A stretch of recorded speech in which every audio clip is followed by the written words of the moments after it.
Snehalaya silks. இங்கு ஒவ்வொரு புடவையும் ஸ்னேஹா தேர்ந்தெடுத்தது உங்களுக்காக. நெல்லை பாளையங்கோட்டை பெல் மைதானத்தில் அமைச்சர் தங்கம் தென்னரசு தலைமையில் நடைபெற்ற பிரம்மாண்ட பரப்புரை கூட்டத்தில் திமுக துணை பொதுச் செயலாளர் MP கனிமொழி சிறப்பு விருந்தினராக கலந்து கொண்டார். அப்போது பேசிய அவர், நாட்டின் பல மாநிலங்கள் பாஜகவை தூக்கி எறிந்ததைப் போல நாடும் பாஜகவை விரைவில் தூக்கி எறியும் என சூளுரைத்தார்.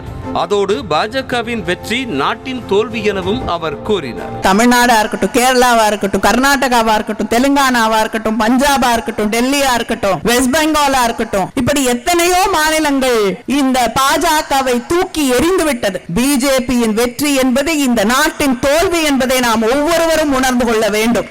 கடலூரில் அமைச்சர் MRK பன்னீர்செல்வம் தலைமையில் நடைபெற்ற உரிமைகளை மீட்க ஸ்டாலினின் குரல் பரப்புரை கூட்டத்தில் கலந்து கொண்டு பேசிய போக்குவரத்து துறை அமைச்சர் சிவசங்கர், தேர்தல் பத்திரத்தை ரத்து செய்த உச்சநீதிமன்றத்தின் தீர்ப்பு பிரதமர் மோடிக்கு முதல் சறுக்கல் என்றும் பாஜக அரசுக்கு அழிவு தொடங்கிவிட்டதாகவும் தெரிவித்தார்.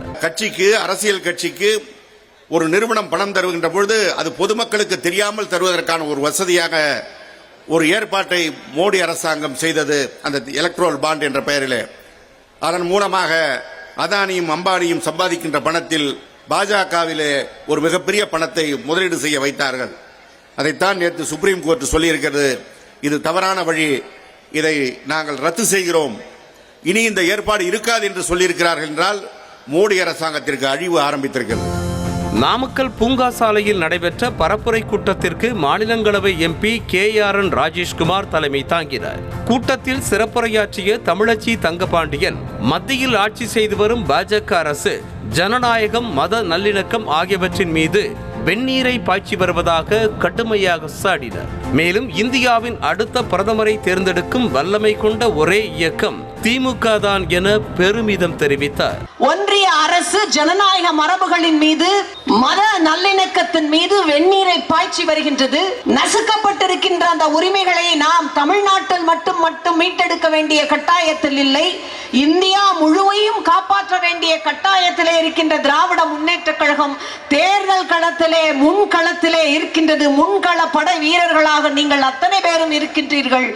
விழுப்புரம் புதிய பேருந்து நிலையம் அருகே உள்ள நகராட்சி திடலில் முன்னாள் அமைச்சர் பொன்முடி, அமைச்சர் செஞ்சி மஸ்தான் உள்ளிட்டோர் பங்கேற்ற உரிமைகளை மீட்க ஸ்டாலினின் குரல் பரப்புரை பொதுக்கூட்டத்தில் அக்கட்சியின் அமைப்பு செயலாளர் RS பாரதி கலந்து கொண்டு சிறப்புரையாற்றினார். அப்போது பேசிய அவர், பிரதமர் மோடி நடத்தி வருவது சர்வாதிகார ஆட்சி என்றும் அவர் ஊருக்கு ஊர் வேஷம் போட்டு மக்களை ஏமாற்றி வருவதாக குற்றம் சாட்டினார். ஊருக்கு ஒரு வேஷம் போடுவார். தமிழ்நாட்டிலே வந்தால் திருக்குறளை அதுவும் பொன்முடி வச்சுனே உளருவார். தெலுங்கு ஆந்திராவுக்கு போனால் அங்கே பேசுவார், அந்த ஊர் ட்ரெஸ்ஸை போட்டுப்பார். மலைக்கு போனால் தொப்பியெல்லாம் போட்டுப்பார். இப்படி ஊரை ஏமாற்றுவதற்கு ஒரு நாளைக்கு ஒரு ட்ரெஸ்ஸு போட்டு, நான் சொல்லவில்லை, ராகுல் காந்தி சொன்னார், ஒரு நாளைக்கு மோடி போடுகிற ட்ரெஸ் மாத்திரம் எவ்வளோ தெரியுமா? 10 லட்சம் ரூபாய்.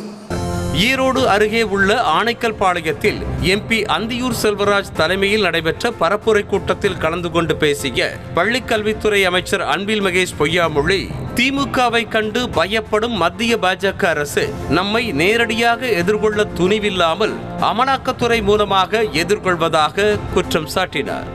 நம்மை நேருக்கு நேர் அவர்களால் எதிர்க்க முடியவில்லை என்று சொன்னா அவங்க கையில் எடுக்கிற ஆயுதம் எது தெரியுமா? இன்கம் டாக்ஸ், CBI, அமலாக்கத்துறை, ED.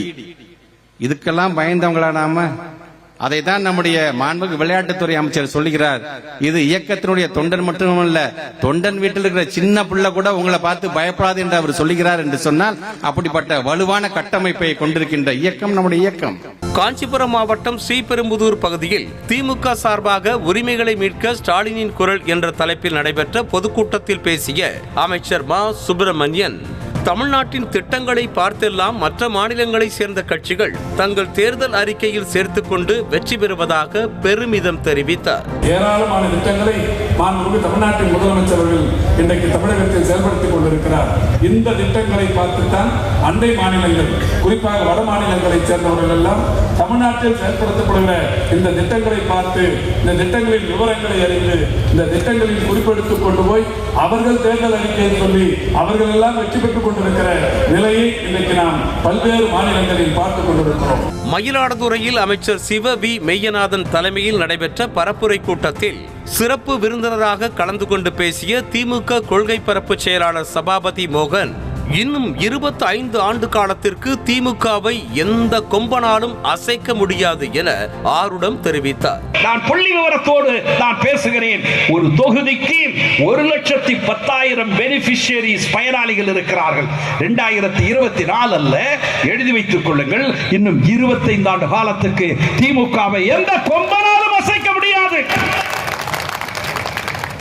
இன்னும் 1/4 நூற்றாண்டு காலம் சட்டமன்ற தேர்தலா, நாடாளுமன்ற தேர்தலா, உள்ளாட்சியா, கழகம் வெற்றி பெறும் நம்பிக்கை இருக்கிறது.